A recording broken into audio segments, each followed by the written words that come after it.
நம்ம Ashwin sweets and snacks export பண்றதுக்கு 7373041434 மற்றும் www.ashwinsweets.com கான்டாக்ட் பண்ணுங்க. மதவாத சக்திகள் தமிழ்நாட்டில் கால் ஊன்றுவதற்காக திருப்பரங்குன்றம் கார்த்திகை தீபம் விவகாரத்தை கையில் எடுத்திருப்பதாகவும் 2014 அளித்த தீர்ப்பையே திமுக அரசு பின்பற்றி வருவதாகவும் கூறிய அமைச்சர் ரகுபதி, இந்த விவகாரத்தில் எதிர்க்கட்சித் தலைவர் எடப்பாடி பழனிசாமி இந்துத்துவ அமைப்புகளுக்கு கைகூலியாக அடிமையாக செயல்படுவதாகவும் குற்றம் சாட்டினார். மதவாத சக்திகள், இந்துத்துவ அமைப்புகள் எப்படியாவது தமிழ்நாட்டிலே காலை ஊன்ற வேண்டும், அதை எந்த வழியிலாவது தாங்கள் காலை ஊன்றுவதற்கு வழிகாண வேண்டும் என்கின்ற நோக்கத்தோடு செயல்பட்டு கொண்டிருக்கிற இந்துத்துவ அமைப்புகள் எதை கையிலே எடுப்பது என்று தெரியாமல் முழித்துக் கொண்டிருக்கிறார்கள்.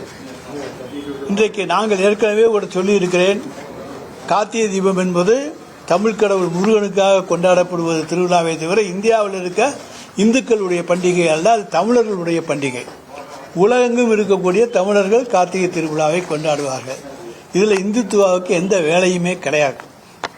ஆனால் இப்பொழுது திடீரென்று திருப்பரங்குன்றத்திலே கார்த்திகை தீபத்தை ஒட்டி ஒரு பிரச்சனையை கிளப்பியிருக்கிறார்கள். நாங்கள் சட்டத்தை மதிப்பவர்கள், நீதிக்கு தலைவணங்குபவர்கள். எங்களுடைய மாண்புமிகு தமிழ்நாடு முதலமைச்சரை போல சட்டத்தை மதிக்கக்கூடிய ஒருவர் இந்தியாவிலேயே கிடையாது. அந்த அளவுக்கு சட்டத்துக்கு மரியாதை கொடுப்பவர், சட்டத்தின் ஆட்சி தமிழ்நாட்டிலே நடக்க வேண்டும் என்று விரும்புகின்றவர்.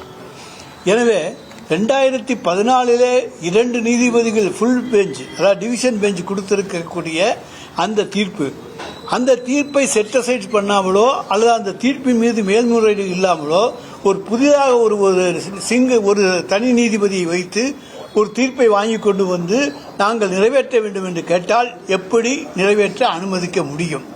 அப்படி அனுமதித்தால் தமிழக அரசின் மீது என்ன குற்றச்சாட்டு வரும் என்பது உங்களுக்கு தெரியும். எனவே 2014 தீர்ப்பின்படி நாங்கள் நடந்து கொண்டிருக்கிறோம். தமிழ்நாட்டு மக்கள் இழிச்சவாயர்கள் அல்ல, ஏமாளிகள் அல்ல.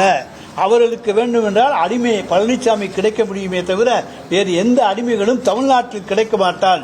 தமிழ்நாடு என்பது இங்கே மத ஒற்றுமை, மத நல்லிணக்கம் இவற்றுக்கு எடுத்துக்காட்டான பூமி இந்தியாவிலேயே தமிழ்நாடு தான். அதை இன்றைக்கும் நாம் நிரூபித்துக் கொண்டிருக்கின்றோம். எடப்பாடி பழனிசாமிக்கு வேற வேலையே கிடையாது. தமிழ்நாடு அரசு மீது ஏதாவது குற்றச்சாட்டை சொல்ல வேண்டும் என்பது ஒன்றுதான் அவருடைய வேலை பணி.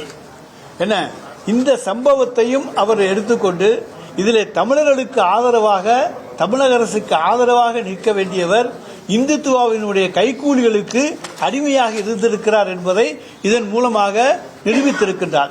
தமிழ்நாட்டை பொறுத்தவரைக்கும் எல்லாரும் ஒண்ணு. நம்ம Ashwin sweets and snacks export பண்றதுக்கு 7373041434 மற்றும் www.ashwinsweets.com கான்டாக்ட் பண்ணுங்க.